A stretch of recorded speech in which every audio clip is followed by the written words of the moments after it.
in our business plan, we are focused in 4 pillars to achieve this, which are decarbonization, electrification, digitalization, and people. So let's start by digitalization. First of all, I'm going to ask that you introduce to all the public what your startups do, so they have a scope of what you are doing and how do you fit in this plan. And then we can go deeply in your involvement with Endesa and decarbonization. Okay, great, Jose. Thank you very much for inviting us to being here. What we do is complex and simple at the same time. We are a group of crazy people who are absolutely devoted about the energy. And what we do is that we manage terabytes of data that Endesa has provided us in order to identify certain patterns of consumption behaviors. Then we add intelligence to those data, and then communicate the results in a way that everybody is able to understand what the findings are, the findings that we have gathered.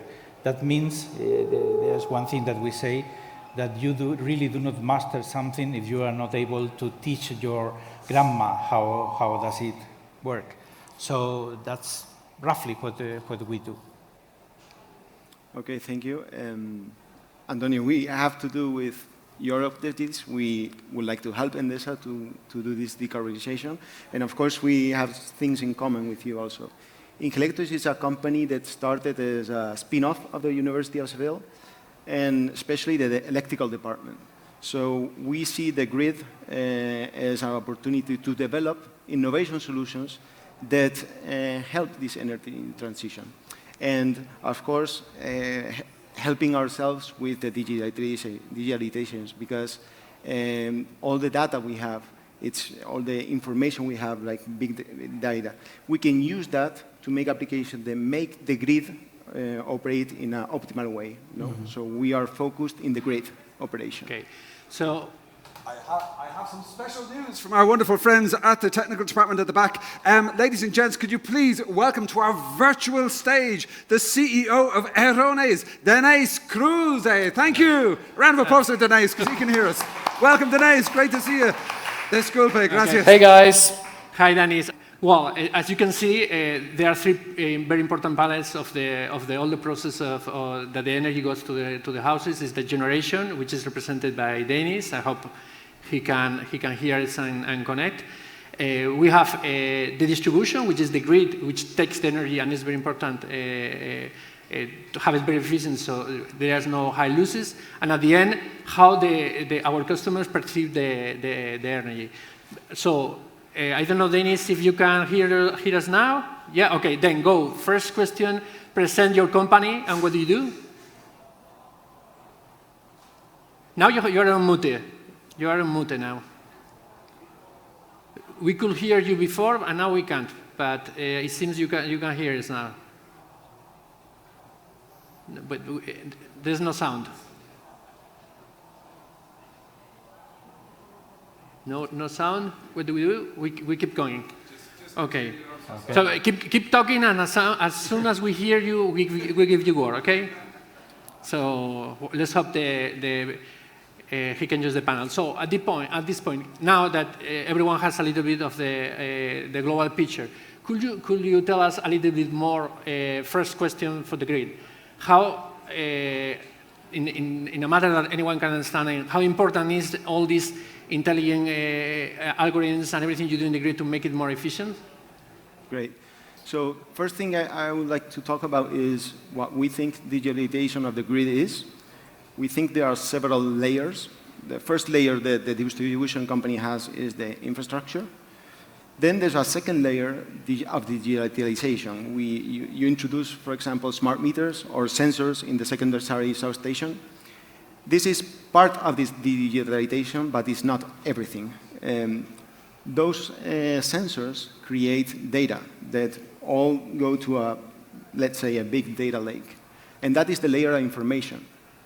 And of course, then there are the last 2 layers where we think that we give value. The intelligence layer, we would say, and the value layer. The intelligence layer is we build engines to work with those data and provide a solution for example, operating the grid.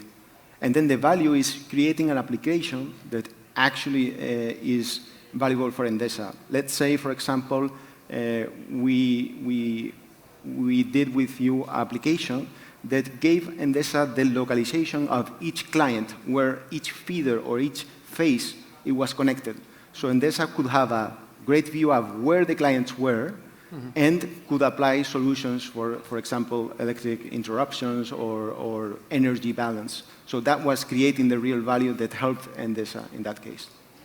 And in your case, how do you see that you can help Endesa with your project? Well, what we have done really is that taking into account the huge amount of data that Endesa has with 11, 12 million of clients and with a large number of years, we have crunched that information together with external sources in order to identify which is the consumption patterns that describe the population. And we have found that with a relatively number of, I would say, 1,000, 1,200 of different patterns, we can describe the way that every one of us consume the energy. Because we think that we are very unique, but when you start thinking in large amount of data, then you realize that we are not so different than a certain number of people. So, at the moment that we have a label in order that this is the type of pattern that you use the energy, we are able to identify which is the optimum pattern for that specific area, radiation, temperature, amount of data consumed across the year. So immediately you can start sending pieces of advice how to match that optimum behavior. And it's very personal. It's not, I would say, same dish for everyone. It's very personal. Only you is the one who is receiving that specific item that is applicable for you.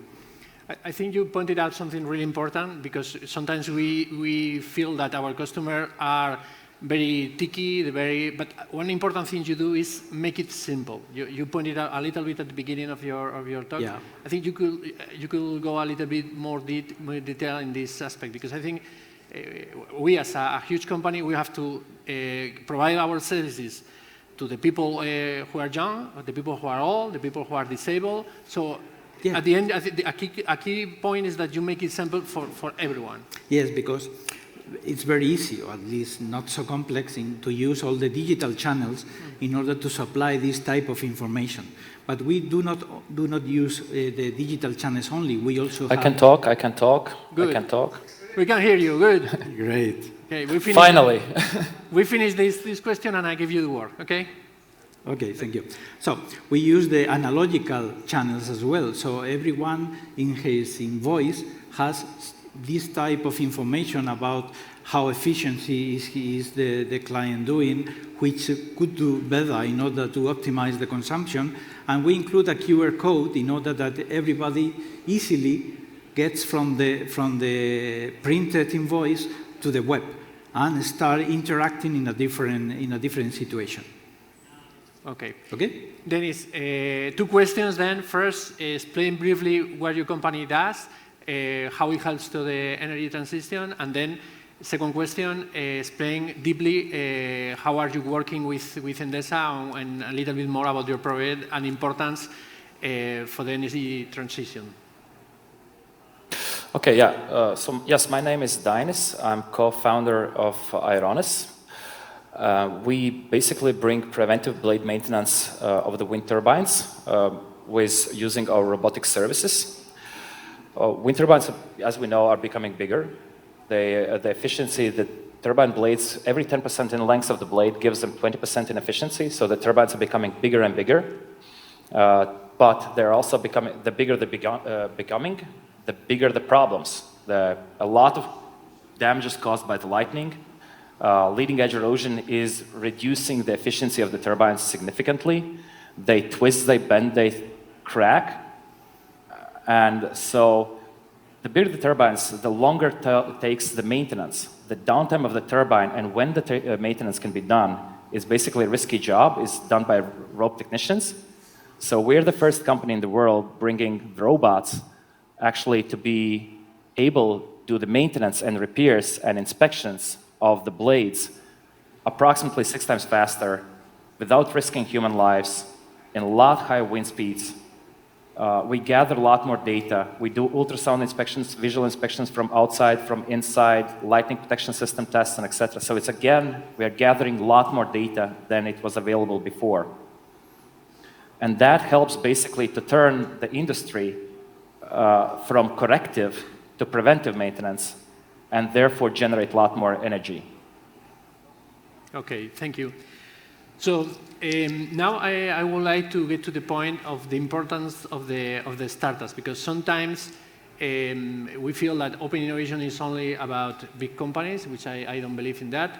And sometimes we think that open innovation is just about small companies, more flexible, which again, I don't think it's about that. But I think there are specific places where you have a lot of importance. And you are 3 examples of achieving this, because of course we are doing data analytics over the grid. We have departments of data analytics, but we are also working with you because in some points we think you are better. Of course, we are doing data analysis on client data with many projects we are building inside, but again, you have been there on the edge and competing with many international companies, that I must say that, because we are every time we are doing benchmarks with other companies, and you are there. And of course, the maintenance of the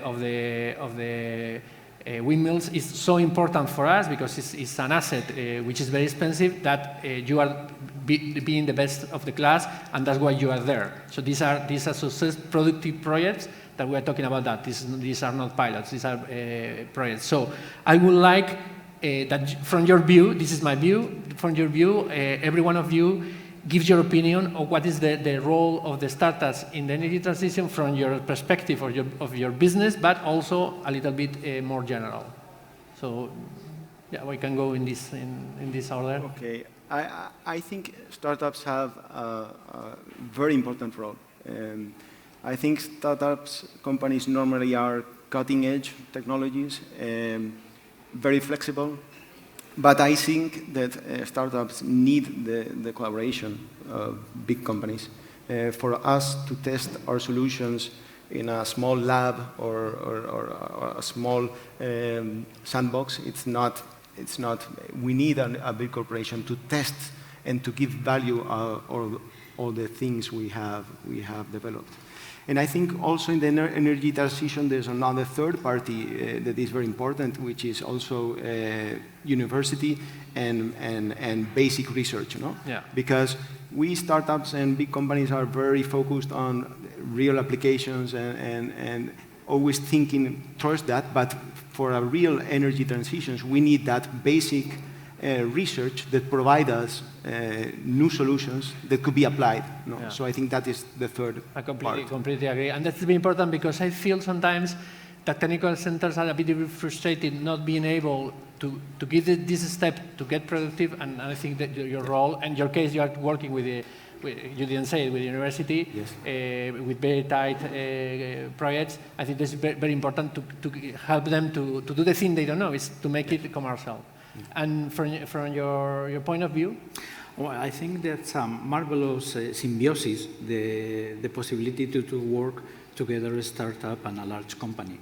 Because if you find the appropriate sponsors, then you are able to move from the comfort situation and somehow push them to take some risks, exploring different things. And for us, as a startup, it's a unique possibility to reach 12 million of customers and trying to help in order to use the energy in a more competitive, in a more efficient way. That's something that we could not have been done in another way. So this symbiosis is something that once you have gone through the initial step, is something incredible. That's my personal feeling. And Dennis, from your view? I think that the biggest benefit of the startup is you can move faster with a crazy idea. In a big company, you have a crazy idea, you will have so many board meetings and so many people to convince. It just takes it's too long. Startups, most of the startups are going to bankruptcies, right? Because most of those crazy ideas doesn't, go to success. But those which goes in some cases large, right? So I think the startup role in this all is crazy ideas and believe in this crazy idea and, do not stop until you, like win or die. Okay. Well, we have, I think, time to do 2 more questions, 2 more rounds. You're being good and not talking too much. This is good. The first one I will come up is a little bit the downside of working with a big company. But don't be too hard on us. We already know. But people don't need to know. So one thing you could tell the downside of working with a big company. I could talk a lot about this because with the innovation departments, sometimes we feel frustrated because we want to do more and more and more, and this is complex. But I would like your point of view. One thing that.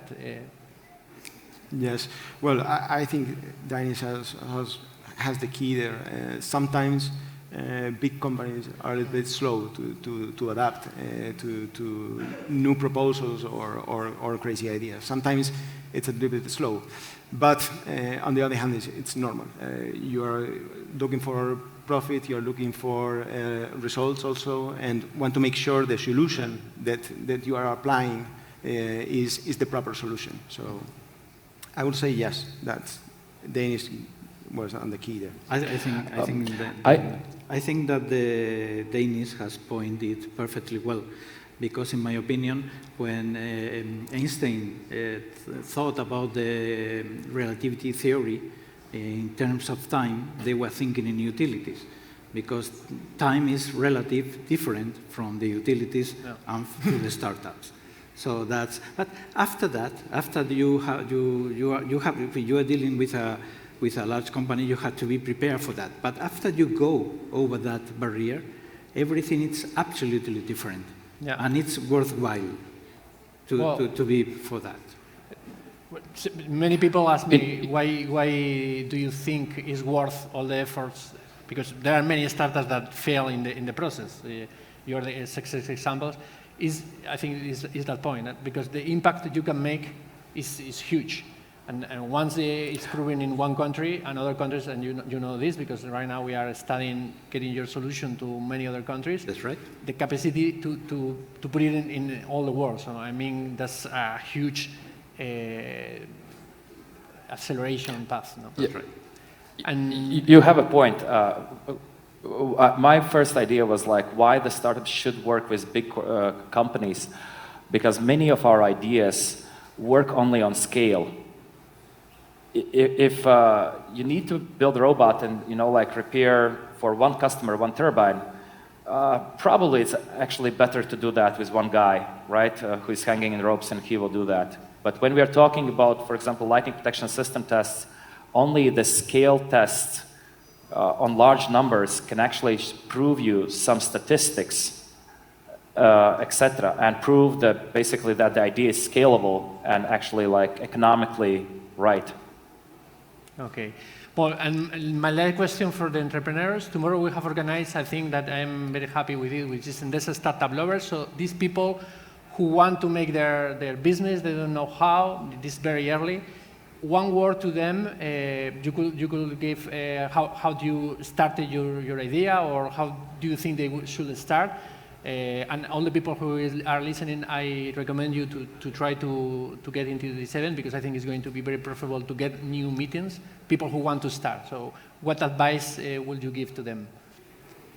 Under my opinion, it's very important to be enthusiastic and to have energy, because in the process you're going to find lots of obstacles, and you're going to need that energy and to overcome all the obstacles. So I think that you need that startup energy, no? Okay, great.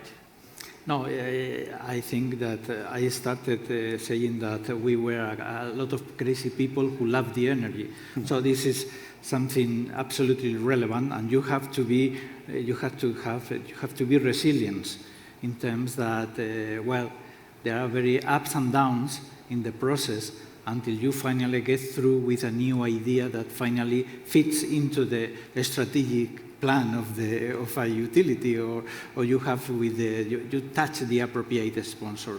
So for me, the best advice I could provide is try to find the appropriate sponsors inside the company, because that's the way to get your idea get through, and a good one. Someone who believes inside the company, right? Yeah. Yeah.